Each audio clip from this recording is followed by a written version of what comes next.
So doon sa pre-trial orders, sir, doon din nakalagay yung magiging schedule, yung sequence, parang alin yung uunahin, kung Article 1, kung magkakasunod-sunod ba yung Article 1, 2, 3, and 4, sino yung mga witness ang una ipipresenta, nakapaloob po ba yun doon?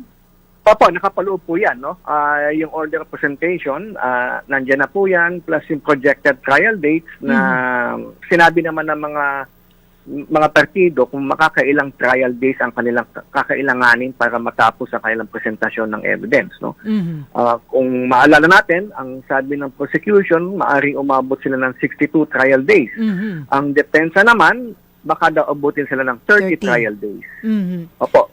Kaya ang estimate kung ganun na Secretary, dahil di ba sa schedule ninyo, 3 trial days every week.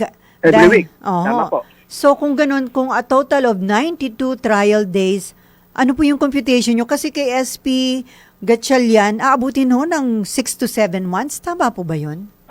Hindi ko pa nalula ako, so hindi ko pa binilang, but parang 92 divided by 3, no? Oo.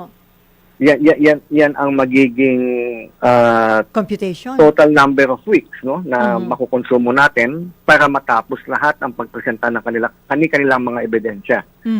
So kung tatagal nga ng 6 to 7 months, ito na po ba sa kasaysayan ng mga isinalang sa impeachment ang magiging pinakamatagal na impeachment trial?